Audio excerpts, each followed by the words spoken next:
Hello there, beautiful beings, and welcome to my sacred space.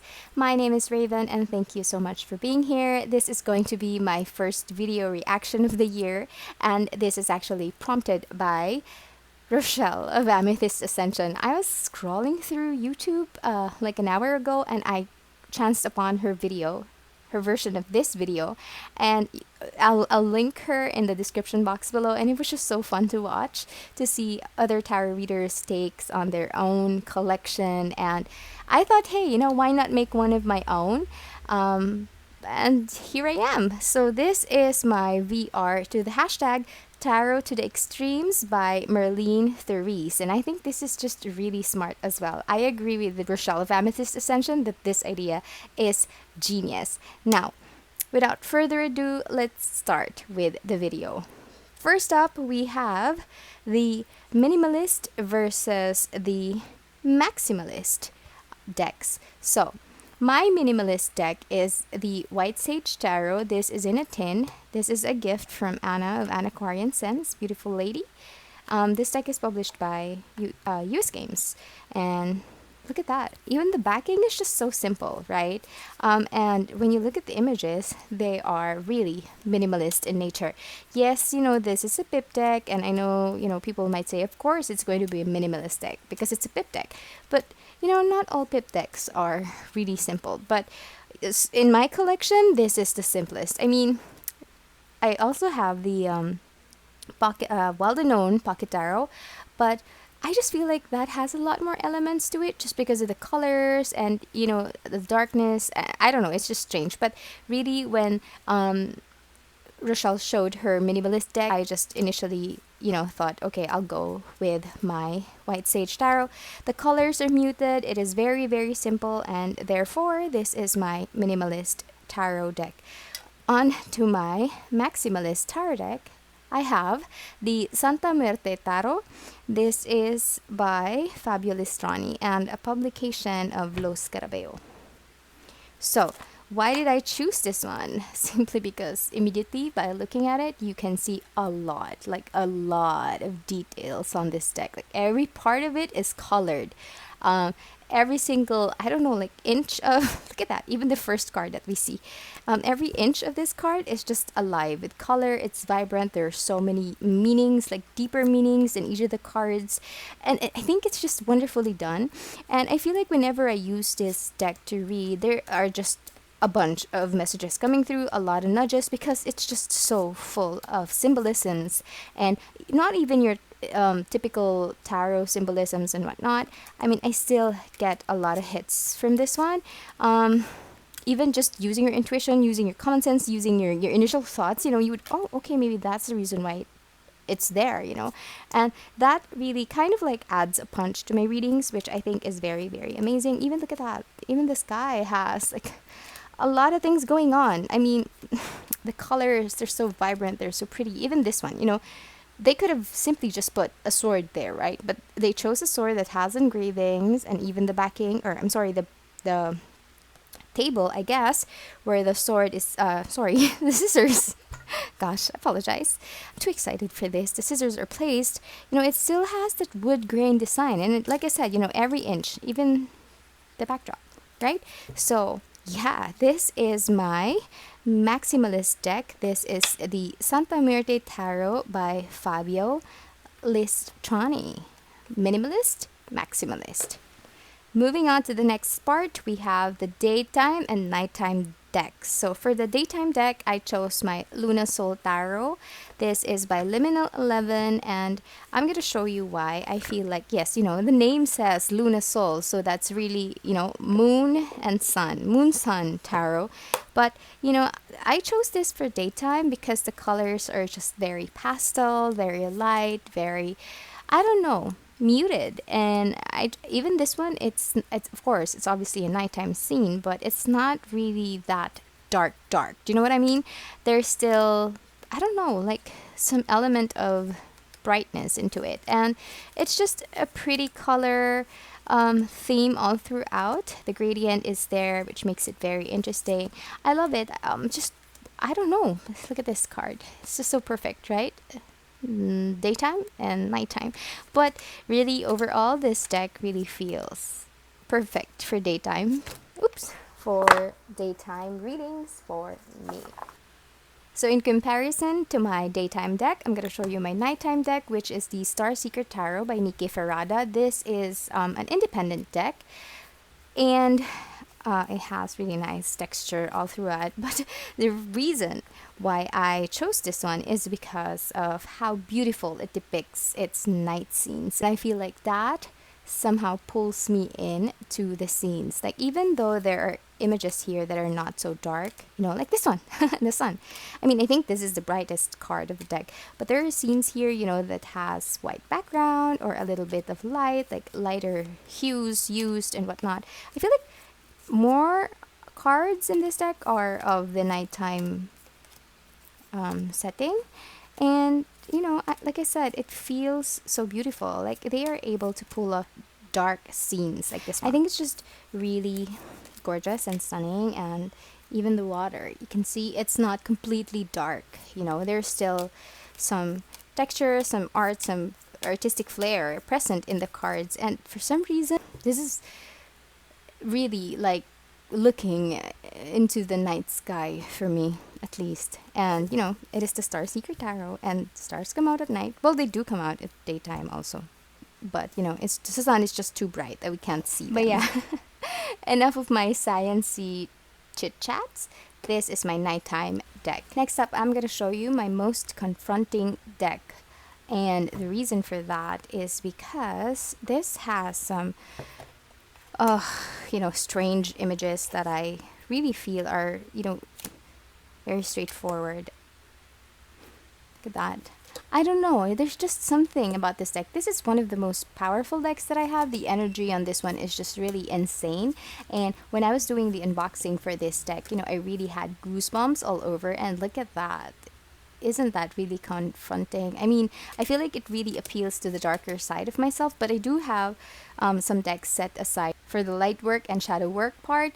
So, but in the sense that it's confronting, this is it for me. I just feel like I get shocked by looking at the images on this deck, and it makes me dig deeper, and it just really really really confronting for me. There are just some images here that I just am quite astounded by and confused by, and I really feel like, yes, this is definitely my most confronting deck, which actually is funny because I somehow, I don't know, connect this deck with the artwork of my most comforting deck, which I will show you in a bit. They have the same collagey, dreamlike state. My most comforting deck, on the other hand, is the Tarot of Mystical Moments by Katrine Welch Stein. And I don't know, I guess that it's just because of my connection with this deck. I feel comforted every time I feel the need to pull a card, and I'm not really feeling that hot and whatnot. I would go with this one because I feel like it's so easy to read with, and it's just very comforting. I don't think a lot of people will agree with me on that, because some people say that yes, they do have really strange, and some people would argue that this is a confronting card, and yeah, I agree. But somehow the rest are just really so comforting, and I feel like it's a breath of fresh air whenever I use this deck. It's so easy. It connects with me easily. As soon as I, ask a question and start pulling cards, I just really automatically get the hits. And, and it is, don't get me wrong. I mean, it'll still give you the truth. It will still give you, the parts that you needed to hear. However, I just feel like the images are just so beautiful, and it's just so powerful, and the color of this deck is just so vibrant that at the same time, even though the messages that you're receiving are quite difficult or quite hard, the colors somehow make you feel happy. I don't know. I feel like, because this is really a vibrant deck, and it's just gorgeous all over. And that is I guess the difference between this one and this one. There you go. This is my comforting deck and my confronting deck, which ironically have quite the same aesthetics. Moving on to my everyday deck. This is the This Might Hurt Tarot by Isabella Rotman. This is another independent deck. And, I think this is my everyday tarot for this year.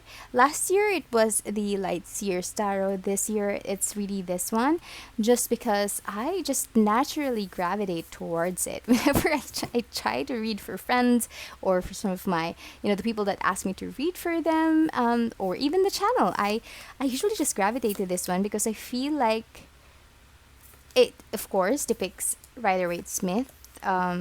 The system, the images are just really spot on with the original Rider-Waite-Smith scenes and artworks, but at the same time it is modern, and I think that's one of the reasons why I kind of like relate to it much, and I feel like the people I read for also will relate to this deck easily because they are gorgeous, they're beautiful, they're very simple.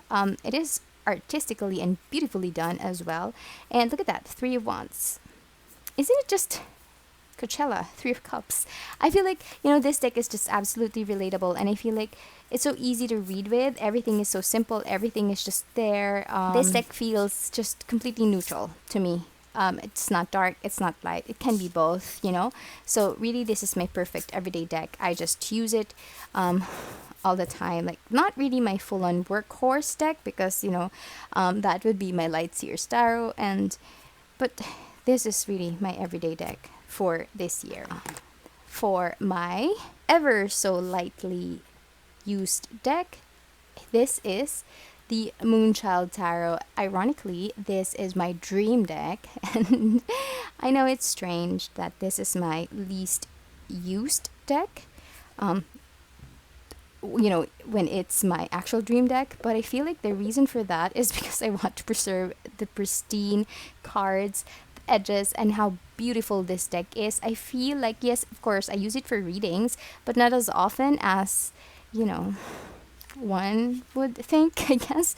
I just treat this deck with such respect, I guess I would call, it's just so gosh darn beautiful for me. And, I really, really am careful whenever I use this deck for readings because I feel like I'm gonna feel bad if I kind of like, I don't know, like have dings on the edges and whatnot. So really careful with this deck. It's not as if I haven't bonded with it. I have. It's just that, I try to limit my usage of this deck because it is my dream deck. It's crazy because, some people would say, oh, you should pursue your dreams and whatnot. And I have it. I have my dream already. But, I want to keep it longer because it is my dream deck after all. So this is a beautiful deck. Images are just beautiful. They're stunning. I love the color scheme. I love how everything is just so, I don't know, like otherworldly and whatnot. It's just beautiful, beautiful, beautiful, beautiful deck. So that is my least used deck. Not because I don't like it, but because I like it so much that I try to preserve it. So there you go. That's the Moonchild Tarot. This is by Daniel Noel and another independent deck. So we move on to the somewhat controversial part. This is the overrated versus the underrated deck. And I'm just going to say it, a little bit of a disclaimer. These are my thoughts. These are my opinions. You are welcome to have your own, but please don't get offended as these are my thoughts, okay? So, my most overrated deck is the Journey of the Sacred Beat Tarot. This is another independent deck. And gosh, I forgot the name of the creator. And the reason why I think this is overrated is because, I don't know, I guess I was one who fell to the allure of the box, the packaging, the backing, the beautiful shimmery stamp foiling happening there, and the gorgeous steel color. But, when you look at the cards, I'm just not really that impressed with this card. Perhaps I'm gonna like the creator's version of the Beekeeper's Tarot, which is more inclined to human beings or the beekeepers as opposed to the actual bees. But this one, I don't know. I feel like it's somewhat forced. And yeah, please don't hate me, but that is just how I feel. Like I'm confused. And I think this is in a nod to the Toth system, the keywords, but it's not working for me. And the shortened cards, it's just strange. Instead of just putting Seven of Cups, 7C. I know what's up with that. Could have just really completed like this one, Queen of Swords. It looks beautiful, it looks complete, but at the same time, I feel like it's just a bunch of yes. I think this is a collage deck. The colors are vibrant. It is, the card stock is wonderful. It's just that I don't know. I feel like it's overrated.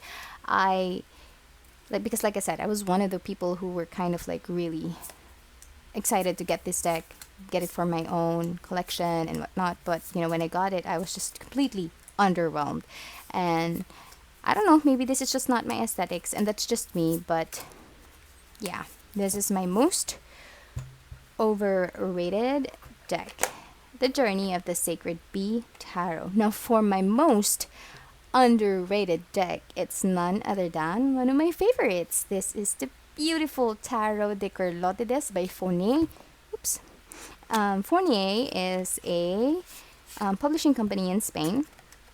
And the cards are, they're not similar size as the usual tarot. They're quite slim. It's a petite deck. But look at that. It's so beautiful. And I don't know, like, I have seen this deck a while, but, I never really bothered to check. But when I got this, I was just so gosh darn amazed. And I still am to this day, because I get fascinating readings with this one. This is packed with messages. I mean, so many symbolisms happening, and I somehow feel like the cards on this deck are just completely well thought of, because they're not just typical cards that are made beautiful with a lot of different vectors or a lot of different design elements, vibrant colors, and anything put on top of each other. The cards, I feel like, have some connection to like Santa Muerte, maybe for this one, and like we saw the tea time earlier. So I feel like these are not just the cards on their own. They have like a hidden element, and I think there's a painting that is somewhat similar to this one, if I remember correctly. So I'm trying to find out if there is a book that discusses the reason why Carlota Santos. I tried to check if this is indeed by Carlota Santos, but I can't seem to find the name of the creator on the box. So, but somehow I remember the name. So I guess that is her name, the creator's name. But anyway, as I was saying, I'm really keen to find a book that explains why she chose these images, these depictions for each of the cards and how it connects. It's just so very interesting for me. I feel like each of the cards here has a deeper story, a deeper meaning, and I would just love to, jump in and learn more. Like this one specifically, it reminds me of course, The Princess and the Pea, right, with the many mattresses. But you also have the rabbit from Alice Wonderland, and it's just, I don't know. And the rabbit is looking at its time, it's just very, very interesting. A lot of things going on in this tiny, tiny deck. And I feel like not a lot of people appreciate this deck just because, I don't know, maybe it looks foreign. It looks different. It's not your typical Rider-Waite-Smith system, although it follows the RWS system. I feel like, I wish everyone would just grab a copy of this deck because, it really is beautiful and it is worth your money. I promise. Up next, I'm going to show you my light and shadow decks. Starting off with the light. This is the Starchild Tarot, another independent deck. This is by Daniel Noel. This is my soul deck. I just really connect with this deck just so effortlessly and seamlessly, and I just love it. And I feel like, if you haven't seen my story about this deck, please, if you're interested to know, have a look at my my playlist. It should be there. But yeah, the reason why I chose this as my light deck is because I feel like I am connected to the stars whenever I read to the universe, to the higher power up there. Whenever I use this deck, it's just so, the energy is so palpable. It is strange, but I feel like really when I'm trying to, get answers and really deep answers that are just on a soul level of connection, I use this deck because my bond with this deck, and at the same time I feel like it somehow activates the I don't know, the connection that I have with, higher beings, spirits, and whatnot. So I really use this for my light work, I guess. But yes, this deck helped me uncover a lot of different, um, I don't know, concerns with myself. It is confronting, but at the same time in a nurturing way, if you know what I mean.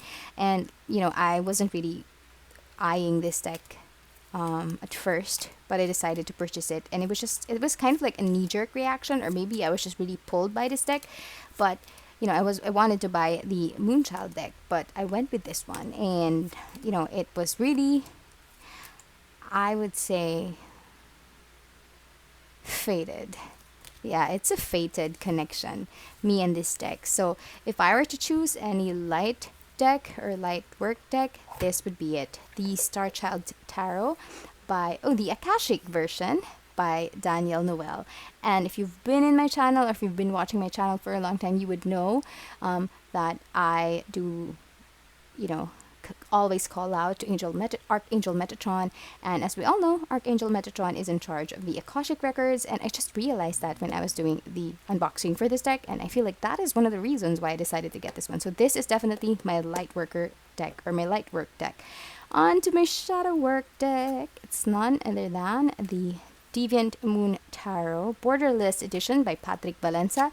This one really, really confronts your shadow side.